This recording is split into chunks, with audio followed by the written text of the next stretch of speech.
All right, all set. All right, good morning. First thing I want to do is introduce who's up here, standing here with us today. I'm joined by Chief of Detectives Antoinette Ursitti, Deputy Chief of Detectives Kevin Bruno. I'd also like to introduce all of our chiefs, the Chief of Patrol, John Hine, Chief of BIA is Chief Talley, Chief of Constitutional Policing, Angel Navales, and the Chief of the Bureau of Counterterrorism, Dwayne DeVries. Area 1 Commander, Nikki Watson, and members of Area 1 Detective Division. We are also joined, and I'm proud to say, we're also joined here by Cook County State's Attorney Eileen O'Neill Burke and Deputy Mayor of Community Safety, Gary and Gatewood. We're here to announce charges against an offender who is responsible for 6 murders that occurred in 2020. We're here because 21-year-old Antonio Reyes is charged with 5 felony counts of first-degree murder and 4 felony counts of attempted first-degree murder. Though he was charged in these cases yesterday, Reyes has been in custody of Cook County Jail since 2021, where he is being held on a separate murder charge. These are 6 lives that were brutally taken. The charges in these cases reflect the perseverance and dedication of our detectives. Since 2020, these detectives have been working to bring justice and accountability in these cases. They combed through an immense amount of physical and digital evidence, including video, while leveraging technology, connecting Reyes to each of these murders. They also received assistance from community members who played an important role in providing detectives with vital information and evidence throughout the course. This may have gone out. Can you hear me? Okay, that's much better. Sorry about that. Not once have these detectives forgotten why they do this job. They investigated these cases for more than 4 years in the memory of the victims and the family members of these victims, and also our community members who have had to suffer through this trauma. The Chicago Police Department will never forget those who have been affected by this type of violence. I also want to thank Cook County State's Attorney Eileen O'Neill Burke and her office for their partnership in reviewing these cases and securing charges. We all share a goal of making our neighborhoods safer. And this is an amazing example of how we are working together in pursuit of safety. Our detectives work regularly with felony review as this case progressed. And this work is why we now have taken the first step toward justice. The 5 murders he was charged with yesterday includes the murder of a 31-year-old male victim in the 2600 block of West 59th Street on March 2nd, 2020. The murder of a 21-year-old male victim in the 4100 block of South Sacramento on April 5th, 2020. He was also charged with the attempted murder of an additional victim in this incident. The murder of a 16-year-old male victim in the 5200 block of South Holman on May 1st, 2020. The murder of a 31-year-old male victim in the 5400 block of South Holman on November 8th, 2020. He was also charged with the attempted murder of 3 additional victims. The murder of a 20-year-old male in the 4700 block of the 4700 block of West 59th Street on November 9th, 2020. I specifically want to speak to the shooting from November 8th, 2020. The 3 attempted murder charges are for children between the ages of 3 and 9. These children were in a vehicle with the adult victim who was killed in a barrage of bullets. The murder he was initially charged with and being held in Cook County Jail for was a 26-year-old male victim in the 5800 block of South Rockwell Street on June 24th, 2020. This speaks to the level of disregard this offender had toward human life. It's difficult to comprehend how anyone could easily take someone's life, and especially so many in 1 year. To that, we have to speak of our repeat offenders. When we are dealing with someone who's this violent, we have to remove them from the streets. The collaboration between the Chicago Police Department and the state's attorney's office is the way to get there. It's the way to stop these offenders when they offend the first time. We have 6 lives, and who knows how many he may have been responsible for. We'll continue to look into that. It is not ordinary that we see an individual like this.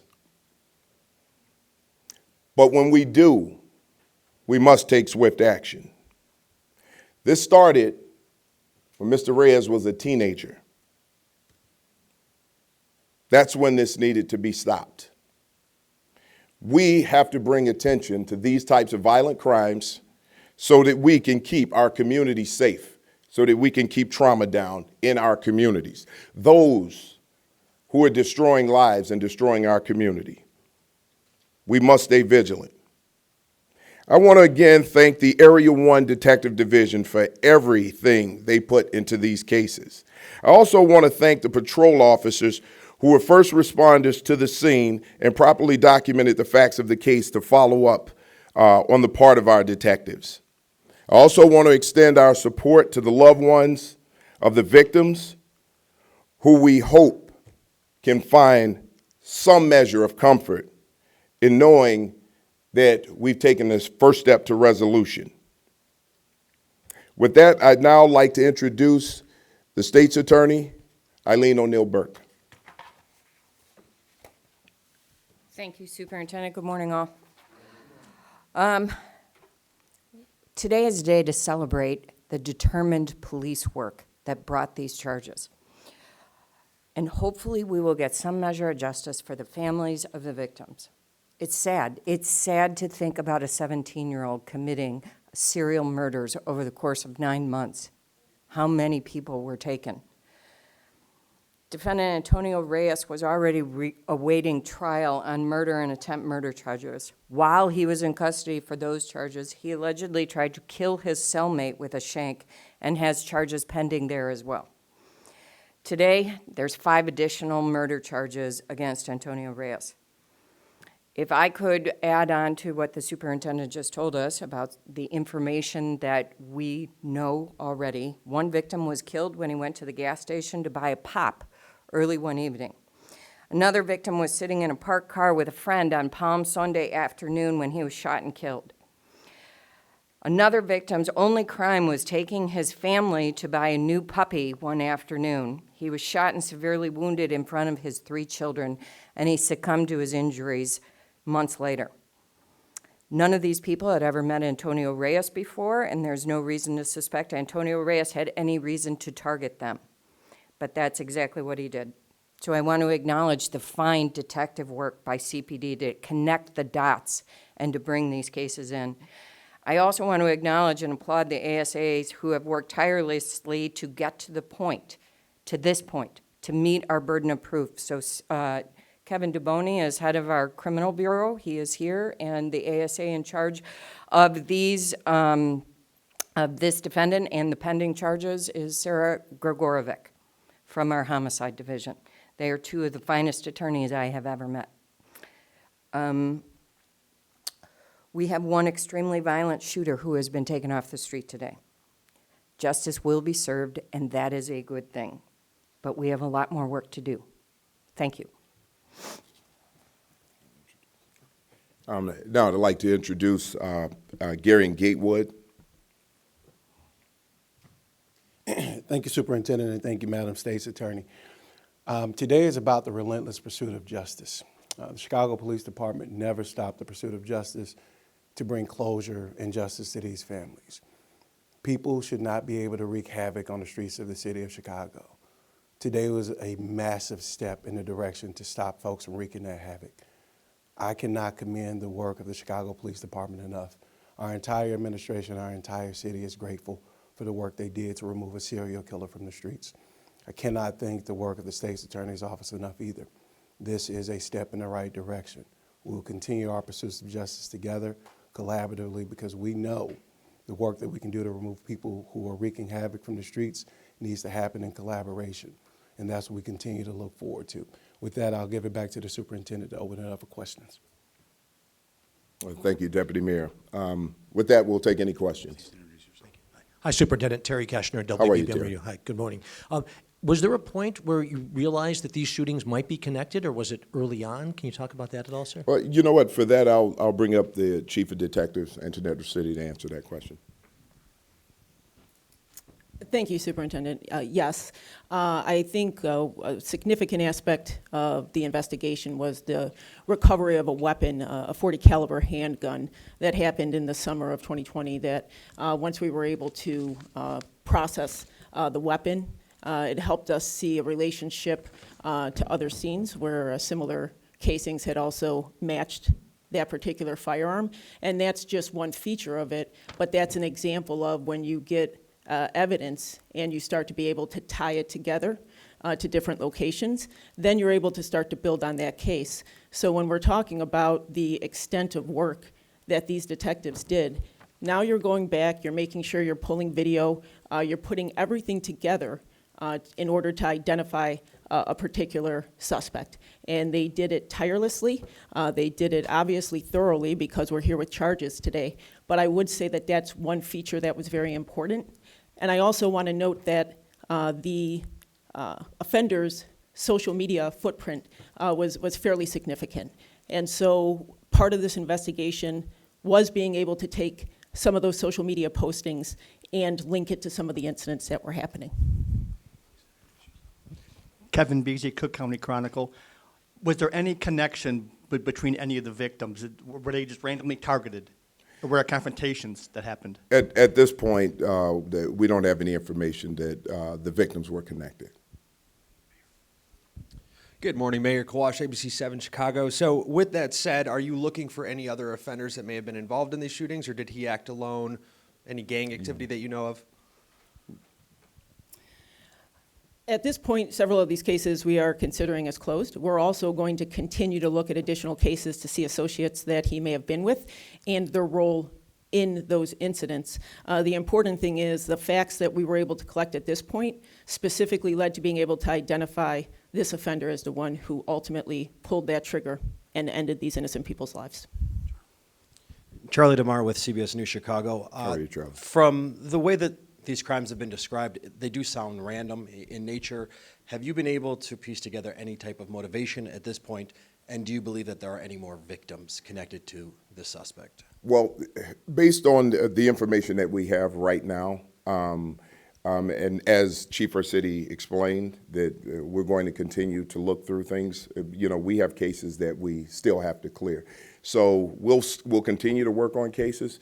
And look, let me just talk a little bit about what Chief City was mentioning. There's a collaborative effort in the way that we work around these situations right now. Gathering information, our Crime Gun Intelligence Center, where we're now tracing weapons at a much faster rate, which gets us information back in these cases, which helps us resolve cases like this a lot quicker. So those collaborative efforts are going to continue, and we're going to continue to move forward just in case we haven't uncovered something. But right now, I can tell you the work that has been done by the Detective Division on this has just been, the level of resilience in it is just amazing. And then the work coming out of the State's Attorney's Office to work with us to secure these charges has been great. You applauded the detectives' work in this case. From talking to victims' families over the years, sometimes, as you're aware, they do lose hope. They feel that their loved one is just a manila folder sitting on a detective's desk. These crimes go back to 2020. As you said, you hope that this gives families hope, I assume. Can you touch on what you'd want other families, these families, the victims of these families, to keep in mind that hopefully you are able to bring justice. Well, we want them to look at this as an example. We're looking at 5 murders that were unsolved since 2020. And the detective division, Area 1 Detective Division, continued to work on these murders, and finally were able to gather enough evidence to get charges approved. Also working along with the state's attorney's office to make sure that they're providing the evidence necessary to get those charges approved. So I want families to know that we're continuing to work on their cases. We know that sometimes this takes time, and we know that people are suffering through this trauma. This is a traumatic experience for any family to lose a family member like that. And when you think of 3 children from the ages of 3 to 9 who were fired upon, if I'm a family member of those people, I want justice also. And I just want everyone to know that that's what we're working toward. We're working toward bringing them justice. Sometimes it's slow, but we want everybody to know that these detectives continue to work on the case. Yeah, Jorge Munoz from Univision Chicago. How are you? Could you share us more details about where and when did you arrest Antonio Reyes, please? Here, you want to talk a little bit about that? Yes, so just to clarify one point, our offender was in custody at the time that we were able to obtain the charges for these 5 additional incidents. Now, he is in custody from an arrest that was made in December of 2020, and that was in relation to a murder that happened in June of 2020. Hi, my name is Priscilla from Telemundo Chicago. I wanted to just confirm, I think you just mentioned it, is what he was arrested for in 2020 when he was 17. So can you just talk a little bit about his previous history? He committed some of these crimes at the age of 17 and has been arrested ever since.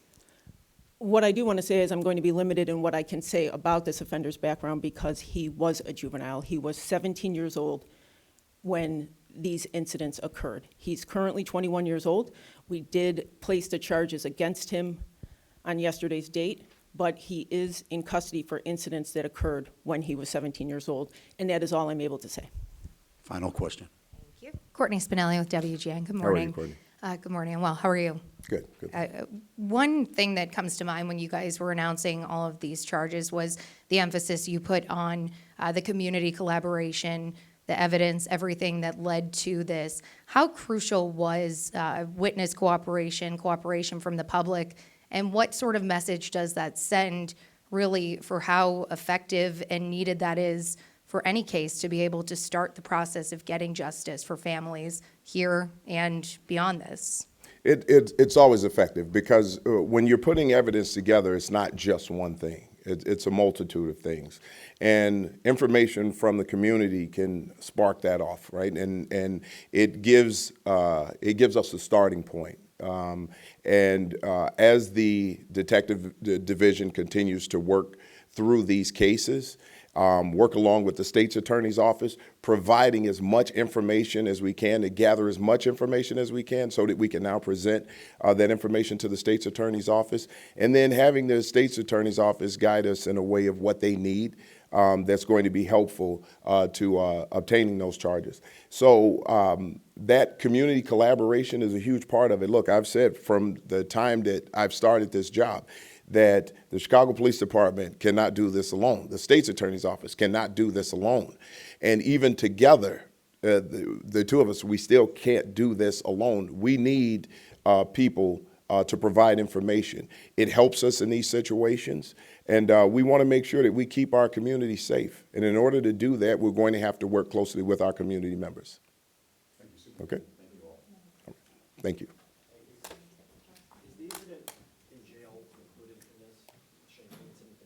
He was already charged with that offense. Yeah.